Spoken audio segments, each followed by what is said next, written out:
there, everybody. Welcome to 2020, The After Show. I'm Deborah Roberts, and as always, it is a pleasure to have you here with us. As you know, we often dig deeply into some of the episodes we've covered on 2020, and many times somebody surfaces from those episodes who just really leaves us thinking and wanting to know more. I mean, if you've ever wondered what it takes to solve some of the country's most notorious cold cases, well, today we're going to tell you a little bit more about that because we've got one of the keenest minds here with us, Mindy Montford, who has dedicated her career to delivering justice to crime victims and their families, and she's here to tell us a little bit about her work.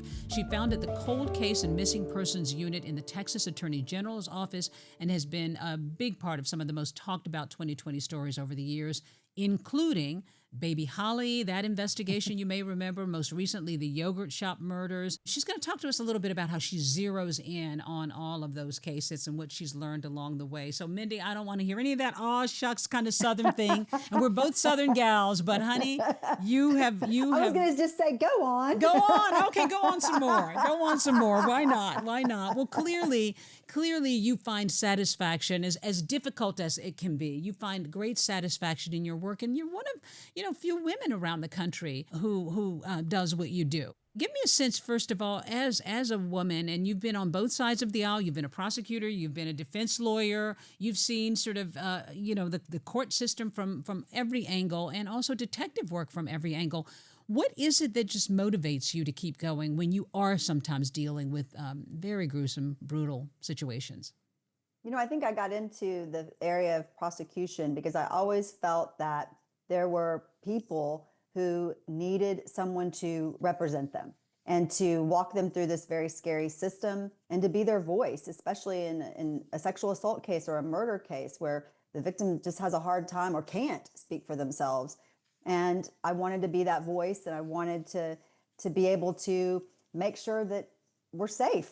I think I just had that instilled in me. When I got into the cold case work, it was more about injustice, that, wait a minute, somebody got away with this and they were never held accountable, and these families deserve answers, and I would want those answers. Yeah. And that's kind of what led me to really have a passion for the cold case work. And to kind of motivate you. Well, as I said, you have worked with us on some of the cold cases that we've covered. As I said, the case of Holly Marie, who was called the Baby Holly story because the case goes back to when she was a child and she had been missing for about 40 years. It was suspected, take us back to that case, because it was suspected that her parents, Dean and Tina Klaus, were murdered. And it was just a very intense story. My colleague David Muir covered the story, and people were talking about it for a very, very long time.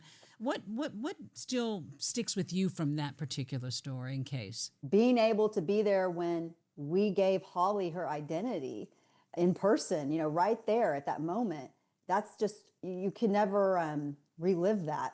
And that was just an amazing moment. And I think that's why you keep doing the work you do. You mentioned, well, it's so heinous, and the crime scenes, they weigh on you, and the trials, yes, but then you have those moments, and then, going and talking to the families in yogurt shop and delivering the information they've wanted and waited on for so long, and bringing that, maybe not justice, but it's answers, maybe it's peace. They'll tell you it's not closure, but it's something, it's an answer. And the other thing is, I think, that people just want to know you haven't forgotten them, that you're working the case. So that was what was amazing about Holly, is she didn't even know we were working on the case. She just knew she had this story that was a question in her mind. And when we showed her the photo of her parents, because she asked to see it, that moment was amazing. The look on her face, and that's when she teared up and got emotional. Yeah, I remember that. You raise a very good point, though, and I'm reluctant to say closure in our stories because every family member has said to me they never have closure. Maybe they're able to sort of move forward a little bit because they do have some answers, but they never do have closure. Give me a sense of, when you're talking about cold cases, I mean, there's so many out there. What leads you to sort of pick and choose cases, and what draws you to them? There's no place to just throwing a dart and starting. I think the cases sort of find you. These families come to you, especially in the Attorney General's office. They would come and say, look, we know that this police department has done a great job, but they're just sort of in a holding pattern. Do you all think there's something else you could do with it? And, we definitely don't come in and try to grade papers, of the detectives that were there before, because a lot of them have done incredible police work. It's just they're at a dead end. And so, I think what we can do is offer resources. A lot of these departments don't have full-time cold case investigators.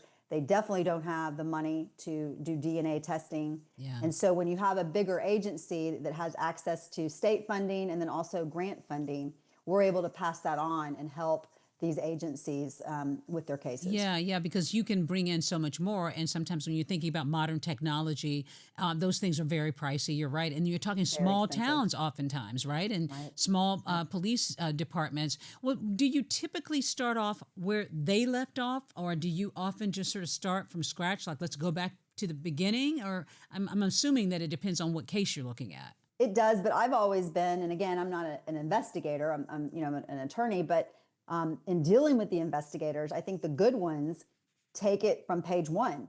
And we actually tell our investigators to not really go and have in-depth conversations with the previous investigators, because we want them to come in with fresh, a fresh not eye. with tunnel vision. That's right. And start from page one. And they usually start and they go through the entire report before they make any conclusions. And then they'll do an evidence chart, an evidence log, which is painful. They hate doing them, but they're so important, because you've got to figure out, what do you have left, that you can test in today's world that you couldn't back then. And that's another great point. I think you've got to remember that a lot of these cases, we'll catch ourselves saying, well, I mean, why didn't they just call somebody with a cell phone? Right. And then you Back realize, then, that wasn't part of the technology deal. Right. You're going to need a payphone, or you're going to need a landline. And so you have to really put yourself into the year and remember what that year was like when you start reviewing a case. Yeah, when we're working on our stories for 2020, as you know, we often have to go back and sort of, visualize that for people and remind you that there was a payphone involved, or the conveniences that we look at now just were not possible in the 1990s and so forth. So you have to transport yourself in some ways. Mindy, don't go anywhere, because I want to talk more about that. We'll be right back.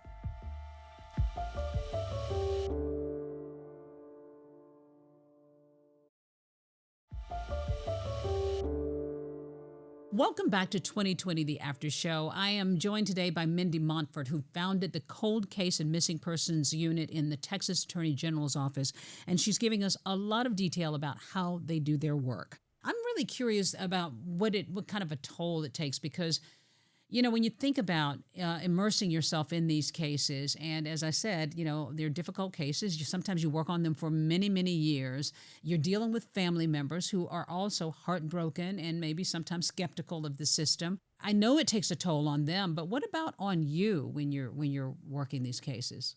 Deborah, I do not think I slept a full night without thinking about Yogurt Shop until we got the news about Robert Masters. Really, since you took the case on? Yeah, I think there's always, and if it maybe it wouldn't be about yogurt, but I'd go to bed and think, what are we missing on this one? Or, there'd be a case that I had just been reviewing, and I'm thinking at night, there's got to be something we need to be testing, or what should we do tomorrow? Because you live and breathe these cases. They do become, people say, well, what do you read for pleasure? I'm reading police reports all day long. When do you have time? I want to go watch 2020. Yeah. Well, we know you watch 2020. That is the one thing you do make time for. Well, you mentioned the Yogurt Shop murders. You had worked exclusively with us on this story. It was a heartbreaking story of 4 teenage girls who were viciously, horrendously murdered, and then their bodies set on fire as somebody tried to, cover their tracks here. It was a case that stretched on for more than 30 years. It seemed to be unsolvable. Police had done a lot of work, but tell me a little bit about that case. And when you're looking at cold cases, what was that moment that finally sort of helped crack the case? Well, I have to give complete props to Dan Jackson with the Austin Police Department, because really it was his great detective work. I mean, obviously over the years, we all work as a team and everybody contributes. And I don't think we would be here where we are today if there hadn't been one piece of the puzzle that somebody put together and contributed. But Dan is the one who said, we're going to re-enter our 380 shell casing because technology has improved. Let's re-enter this in the national database system and see if we might get a hit. And he had it within hours. He uploaded that And then within hours, we had this hit to this Kentucky case. It was unbelievable. So it was the first big moment. Mm. And then it just sort of snowballed from there because it was all hands on deck at that point. It was, we want to test everything. You know, we had been holding back a lot of the evidence, waiting for technology to improve, or, you know, knowing that that might be our last ditch effort. But once we finally had the word that Brashears actually matched to our, you know, infamous unknown male profile that we'd had for years, we had that piece of evidence. Then it was Dan's call to say, let's go for broke. Let's send everything now to the private lab, get it tested, and let's do it on a rush. Yeah. And so within a few days, we had even more DNA from Robert Brashears under the fingernails of Amy Ayers. And it paid off. What did you learn from that case that you've been able to apply to other cases? I'm sure you build on different things that you learn that you can maybe take to something else.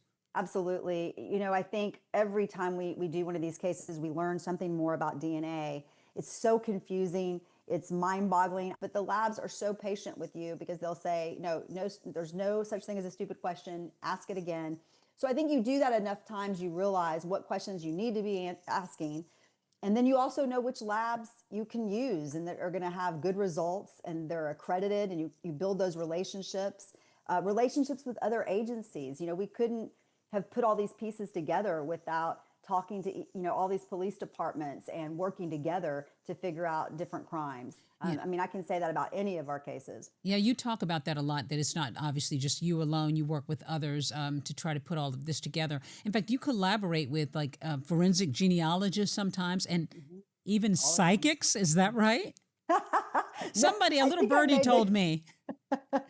I made the comment that we will take when you are at a dead end, you will listen to anybody. If it sounds somewhat credible, yeah, you'll listen. You'll listen. Yeah. I've heard that in other stories that I've covered. Oftentimes psychics will weigh in and call police departments, and sometimes they do have an idea about something that actually leads you in a direction that might help get you someplace. Mindy, I want to dig a little bit more. I want you to just stay with us. We're going to have to take a quick break, so don't go anywhere.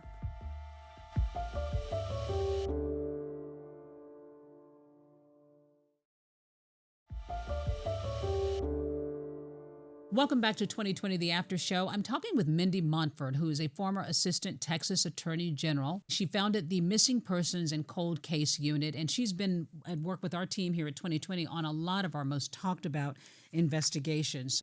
When you're talking about finding justice for the families, Mindy, and justice isn't always, you know, neat and tidy. As you said, in the case of the yogurt shop murders, the killer was eventually, you know, was dead by the time you actually were able to find him. Justice is kind of different for everybody. I mean, is that what you're going for? Do you feel like you're finding justice, or are there times where you feel like it's solved and there's an answer, but it's not really justice? You know, justice, at least when the families I've talked to say, look, at least you haven't forgotten our family member. The fact that it's not collecting dust on a shelf, that you're actually looking in 2026 at new things to do on this case. They do feel that that's some justice. I think justice to me is trying to find the answer. Again, you know, yes, you're right. You may never prosecute that person, and you may never get 50 years or life sentence or anything like that, or restitution, but you're going to at least know maybe what happened to your loved one. I can't even imagine losing a loved one to a horrible, violent crime and then having the extra, you know, punch in the gut that you don't even know who did it. Yeah, you just have to write it off over the years. Before I let you go, so many of these cases that we cover involve young women. And it's never lost on me that it impacts young women in a big way when they hear about these stories. Are any lessons you might impart, or any thoughts when you've looked at violent crime and things that have happened around the country? And, you know, oftentimes it is, you know, women who are the victims here. Any advice for young women who might be targeted in these cases, or just, I don't know, any thoughts for women who might be listening to this? You know, I think we do. As women, we have to be observant of our surroundings. And someone said this to me the other day on a case, you know, it tells you to trust your gut. Mm-hmm. And I think if your gut is telling you something's not right, you know, don't be afraid to call the police or to call a friend or to, you know, turn the light on or to get the heck out of there, whatever it is, whatever situation you're in. But I think we've got to trust our intuition and our gut.